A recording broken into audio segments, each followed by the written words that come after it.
మిత్రులారా నమస్తే. George Bernard Shah ఒక మాట అన్నాడు, false knowledge is more dangerous than the ignorance. అసత్యపు పునాదుల మీద ఏ జ్ఞానాన్ని అయితే మనం సముపార్జిస్తామో అది అజ్ఞానం కంటే చాలా ప్రమాదకరమైంది అని. ఈ మాట ఎందుకన్నానో మీకు ఈ వీడియో చివరిలో చెప్తాను. నలంద విశ్వవిద్యాలయం ప్రారంభమైంది, తిరిగి ప్రాణం పోసుకుంది. ఇది నిజంగా ప్రపంచవ్యాప్తంగా విద్యావంతులకే కాదు, బుద్ధిస్టులకు, మానవతావాదులకు అందరికీ కూడా చాలా సంతోషకరమైనటువంటి ఆనందదాయకమైనటువంటి విషయము. ఇక ఇందులో తిరుగులేదు. దాదాపు 15 ఏళ్ల కృషి తరువాత ఎప్పుడో UPA 2 గవర్నమెంట్ ఆధ్వర్యంలో ప్రారంభమై ఇప్పుడు పూర్తయింది. సరే, ఇక పాలకులు ఈ సందర్భంగా ఎవరిష్టం వచ్చినట్టు వాళ్ళు మాట్లాడుకుంటారు. కానీ ఎవరు ఏం మాట్లాడినా బౌద్ధ ధర్మం కేంద్రంగా వెలసిల్లినటువంటి విద్యాలయం ఇది నలంద మహావిహార. క్రీస్తు శకం 5వ శతాబ్దంలో కుమారగుప్తుని ఆధ్వర్యంలో ప్రారంభమై గుప్తుల కాలం, స్వర్ణయుగం అంటామే, ఆ కాలంలో గొప్ప రాజపోషణలో 100 కిలోమీటర్ల విస్తీర్ణంలో వెలసిల్లినటువంటిది. దేశ విదేశాల నుంచి విద్యార్థులు, గురువులు ఇక్కడికి వచ్చేవారు. సంవత్సరాల తరబడి, నెలల తరబడి అక్కడ విద్యార్జన చేసేవారు, విద్యా బోధన చేసేవారు. వాళ్ళందరికీ ఉండడానికి తగిన వసతులను రాజులు సమకూర్చేవారు. ఆ వసతుల కోసం, వాళ్ళకు కావలసినటువంటి సమస్త సదుపాయాల కోసం ఎన్నో గ్రామాలను వాళ్ళు ఆ నలంద పోషణ కోసం అంకితం చేశారు ఆనాటి రాజులు, ముఖ్యంగా గుప్తుల కాలం నాటి రాజులు, తర్వాత కన్నౌజ్ మహారాజా హర్షవర్ధనుడు. సో ఇది అక్కడ విద్యా విధానం గురించి తెలుసుకుంటే అసలు భలే ఆశ్చర్యకరమైనటువంటి విషయాలు మనకు తెలుస్తాయండి. అంటే ఇట్లాంటి మహావిశ్వవిద్యాలయం ఎందుకు ధ్వంసమైంది, ఎందుకు తగలబెట్టబడింది, ఏమిటనేటటువంటి దాని మీదే అసలు ప్రత్యేకంగా ఇప్పుడు మనం మాట్లాడుకుందాం. అయితే అక్కడ విద్యా విధానం గురించి చైనా యాత్రికులు ఇద్దరు ఆ సందర్భంగా వచ్చారు. 7వ శతాబ్దంలో హువాయన్ సాన్ అనేటటువంటి ఆయన్నే షాన్ ఝాన్ అని కూడా అంటారు. సో ఆ హువాయన్ సాన్ అనేటటువంటి చైనా యాత్రికుడు 7వ శతాబ్దంలో ఇక్కడికి వచ్చి నలందాలో 5 సంవత్సరాల పాటు ఉన్నాడండి. ఉండి ఇక్కడ అద్భుతమైనటువంటి గౌరవ సత్కారాలు పొంది ఆయన ధర్మదీక్ష తీసుకొని వెళుతూ గుర్రాల మీద ఇక్కడ కొన్ని సంస్కృతిక గ్రంథాలని, అలాగే ఎన్నో తాళపత్ర గ్రంథాలని, బౌద్ధ ధార్మిక గ్రంథాలని ఆయన తీసుకువెళ్ళాడు. వెళ్ళిన తర్వాత ఆయన రాసిన స్మృతుల ద్వారా నలంద విశ్వవిద్యాలయంలో సాగినటువంటి విద్యార్జన ఏ విధంగా ఉండేది అనేది తెలిసింది. 2 ముక్కలు మనం ఇక్కడ చెప్పుకుందాం. ఈ నలంద యూనివర్సిటీ విధ్వంసానికి కారణాలు ఏమిటో చెప్పుకునే ముందు, అది ఏమిటంటే అక్కడ విద్యార్థి, చెప్పాను కదా, వేల మంది వచ్చేవారు, వెళ్ళేవారు అని చెప్పేసి. China, Sri Lanka, Tibet, Burma, Korea, Vietnam ఇట్లాంటి ఎన్నెన్నో దేశాల నుంచి అక్కడికి వచ్చేవారు అనమాట. వేల సంఖ్యలో విద్యార్థులు ఉండేవారు. అక్కడ ఆ విద్యాలయంలో ప్రవేశించాలంటే ఎంట్రన్స్ టెస్ట్ ఉండేదట. ఆ చైనా యాత్రికులు రాసినటువంటి వాటిలో మనకి ఈ విషయాలన్నీ తెలుస్తాయి. అసలు ద్వారపాలకుడి దగ్గరే ఒక టెస్ట్ ప్రారంభం. ద్వారపాలకుడి దగ్గర నుంచే పండితులు ఉండేవారు అన్నమాట అక్కడ. తర్వాత ఎంట్రన్స్ టెస్ట్ పాస్ అయిన తర్వాత ఇంటర్వ్యూ ఉండేదట. ఇంటర్వ్యూ 2-3 దశల్లో ఉండేదట. ఇవంతా అక్కడ 100 మంది వస్తే ఒక 10 మందో 5గురో అక్కడ సెలెక్ట్ అయ్యేవారు అనమాట. అక్కడ కేవలం బౌద్ధ ధర్మమే కాదు, జైన ధర్మమే కాదు, వ్యాకరణ శాస్త్రం, తర్కశాస్త్రం, ఖగోళ శాస్త్రం, భూగోళ శాస్త్రం, మానవ, జంతు, జీవ, సజీ అనేక శాస్త్రాలు బోధించేవారు అన్నమాట. ప్రపంచంలో ఇంత గొప్ప విద్యాలయం బహుశా ఆ రోజుల్లో ఉండదు. సో ఈ విషయాలన్నీ కూడా ఆ చైనా యాత్రికులు రాసినటువంటి విషయాల ద్వారా మనకు అర్థమైందనమాట. సో గుప్తుల కాలం చాలా గొప్ప పోషణలో అభివృద్ధి చెందినటువంటి ఈ విశ్వవిద్యాలయం తర్వాత పాలా డైనాసిటీ వచ్చిన తర్వాత వాళ్ళందరూ శైవులు, ఆ తర్వాత శైవము, వైష్ణవము, ఈ మధ్య వీళ్ళ మధ్య తగువులు, కొట్లాటలు, ఘర్షణలు.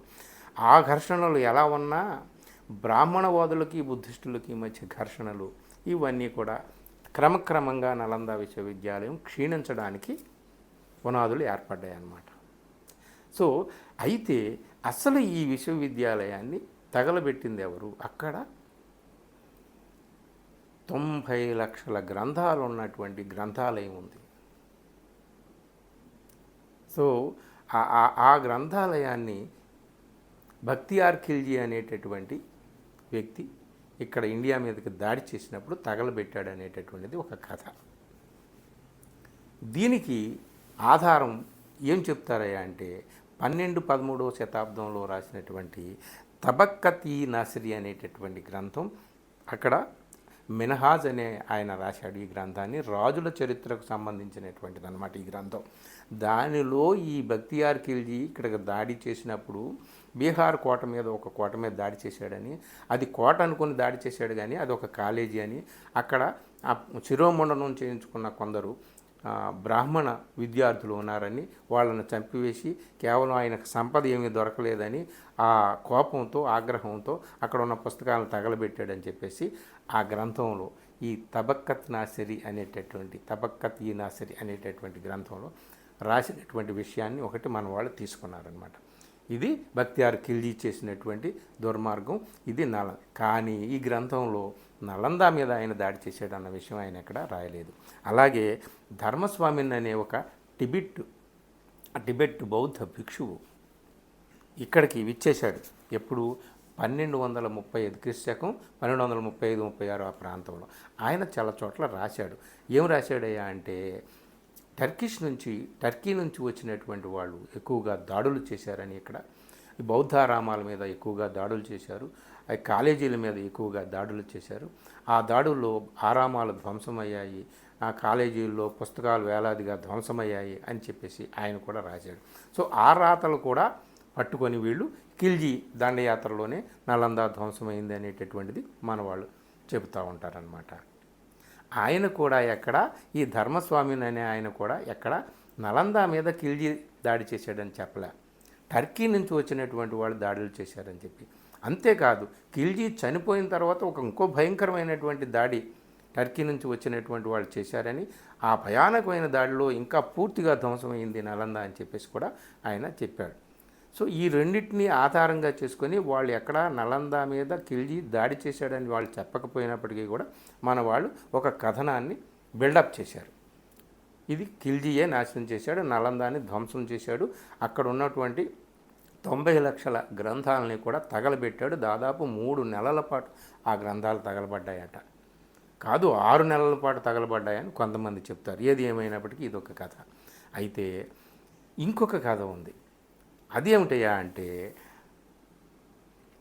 ఈ తారానాథ్ అనేటటువంటి బౌద్ధ భిక్షువు, టిబెట్ బౌద్ధ భిక్షువు, ఈయన కూడా 17వ శతాబ్దానికి చెందినటువంటి బౌద్ధ భిక్షువు.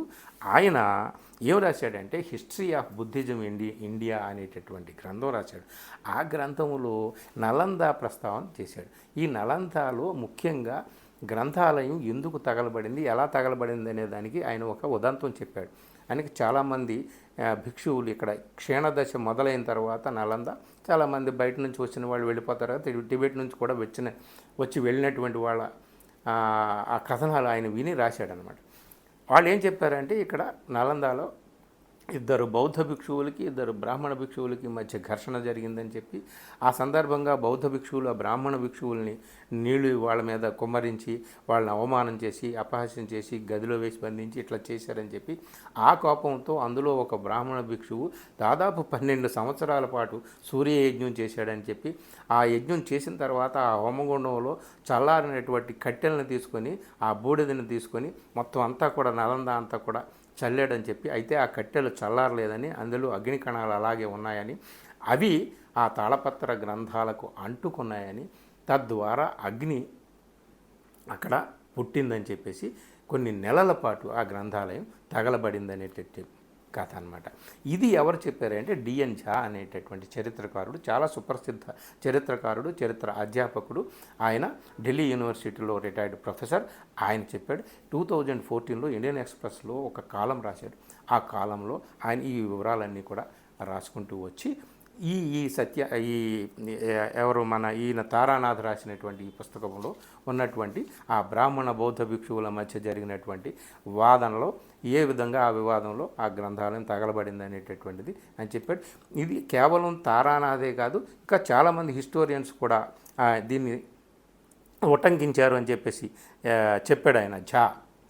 బిఎన్ఎస్ యాదవ అని, బుద్ధ ప్రకాష్ అని, అలాగే విద్యాభూషణ అని చెప్పి చాలామంది ఈ ఉదంతాన్ని ఉల్లేఖించారని చెప్పేసి, ఆర్సి మజుందార్ లాంటి చాలామంది గొప్ప చరిత్రకారులు, అంటే లెఫ్ట్ వింగ్ హిస్టోరియన్సే కాదు రైట్ వింగ్ హిస్టోరియన్స్ కూడా చాలా ప్రముఖులైనటువంటి వాళ్ళు ఖిల్జీ ద్వారానే నలంద ధ్వంసమైందని ఎవరు చెప్పట్లేదు. కానీ ఈ ప్రచారంలో ఉన్నటువంటి ఆ కథను పట్టుకొని వీళ్ళు ఇప్పటికీ కూడా ఆ ముస్లిం రాజులు ముఖ్యంగా ఖిల్జీయే ధ్వంసం చేశాడు, నాశనం చేశాడు అనేటటువంటిది చెప్తున్నారనమాట. అయితే ఇక్కడ ఇంకొకటి విషయాన్ని మనం గమనించాల్సింది ఏమిటయ్యా అంటే, మూడో విషయం, గుప్తుల కాలం తర్వాత, హర్షవర్ధనుడి కాలం తర్వాత, ఈ పాలా డైనాసిటీ వచ్చిన తర్వాత క్రమక్రమంగా బౌద్ధులకి బ్రాహ్మణవాదులకి మధ్య ఘర్షణ వాతావరణం అనేటటువంటిది క్రమక్రమంగా పెరుగుతూ వచ్చింది.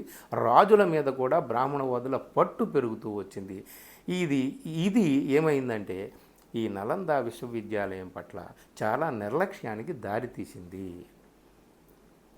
ఇది చాలా జాగ్రత్తగా మనం గమనంలో పెట్టుకోవాలి.